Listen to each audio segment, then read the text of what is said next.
पश्चिम बंगाल का उस पुराने वैभव को वापस लाने के लिए काम कर रहे हैं। अभी वहां पंचायत के चुनाव हुए। इस चुनावों में टीएमसी ने कैसा खूनी खेल खेला, ये भी देश ने देखा है। जरूरत पड़ने पर भारतीय जनता पार्टी के कार्यकर्ताओं ने ये भारत मां की इस पवित्र धरती को अपने खून से सींचा है।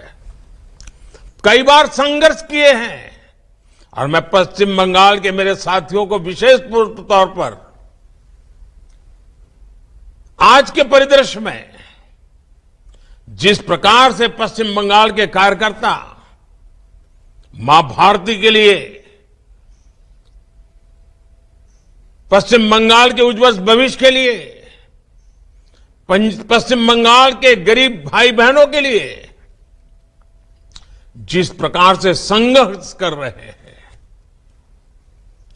एक प्रकार से साधना कर रहे हैं, अपने आप को तिल तिल जला करके ये हमारे कार्यकर्ता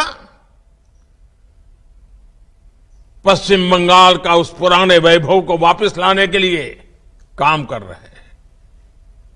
अभी वहां पंचायत के चुनाव हुए।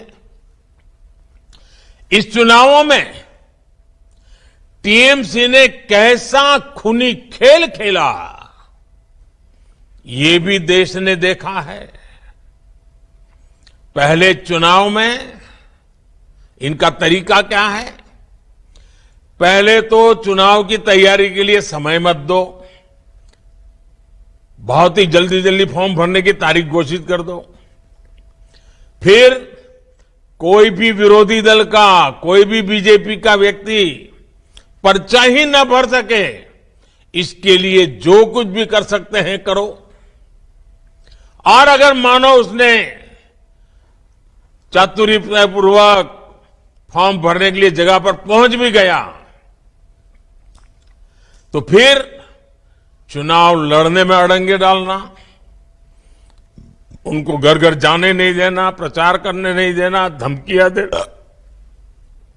और सिर्फ भाजपा के कार्यकर्ताओं को धमकाना ऐसा नहीं, वोटरों को भी भयभीत कर देना। और बीजेपी की जो समर्थक रिश्तेदार हैं उनको भी जीना मुश्किल कर देना, घर से निकलने नहीं देना। और जब वोटिंग होती है तो उस वोटिंग में थप्पेबाजी करना, ये टोलाबाजों की फौज थप्पेबाजी की फौज बन जाती है। सारे गुंडों को कॉन्ट्रैक्ट दिया जाता है, कितने पोलिंग बूथ को कौन कैप्चर करेगा, मतपेटियां उठा करके भागना। और फिर जब काउंटिंग होता है तो एक एक वोट पर अड़ंगे डालना, भय का वातावरण बनाना, काउंटिंग में से बीजेपी के कार्यकर्ताओं को उठा करके बाहर ले जाना, बैठने नहीं देना। इतने जुल्म के बाद भी ये पश्चिम बंगाल की जनता है, उसका प्यार है कि वो बीजेपी के कार्यकर्ताओं को आशीर्वाद देते रहे हैं और बीजेपी के प्रत्याशी जीतते जा रहे हैं। और जब जीत जाते हैं तो उनको जुलूस नहीं निकाल देना, कोई जुलूस निकालने की कोशिश करे तो हमले बोल देना, जानलेवा हमले करना। पश्चिम बंगाल में टीएमसी की राजनीति का यही तरीका है। वहां हमारी बहनों को, हमारे आदिवासी भाई बहनों को कैसे प्रताड़ित किया जाता है, ये हम भली भांति जानते हैं। इन हालातों में भी भाजपा के जो प्रतिनिधि जीत करके आए हैं, मैं उन्हें और आप सभी को बहुत बहुत बधाई देता हूं। जो लोग लोकतंत्र के चैंपियन बनते हैं,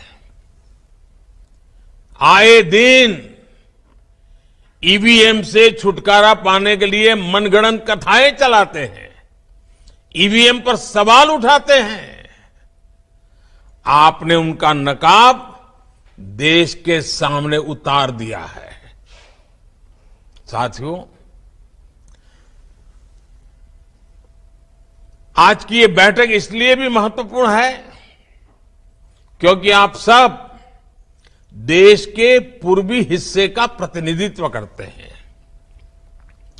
और मैं नड्डा जी को और भाजपा के सभी वरिष्ठ नेताओं को बहुत बहुत बधाई देता हूं कि उन्होंने ये अभ्यास वर्ग का सिलसिला, जो भारतीय जनता पार्टी के चरित्र की सबसे बड़ी ताकत है, पद प्राप्त करने के बाद भी वो सिलसिला चलता रहता है।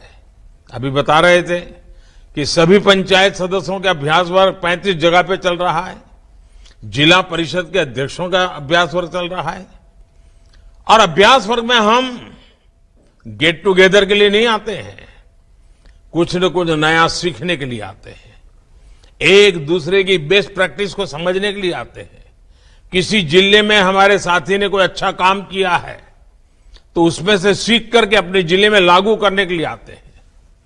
हम निरंतर नया सीखना, नई पद्धतियों को जोड़ना, नई आवश्यक दिशाओं की ओर जाना, इसलिए अभ्यास वर्ग एक बहुत बड़ी ताकत होती है, बहुत उपयोगी होता है।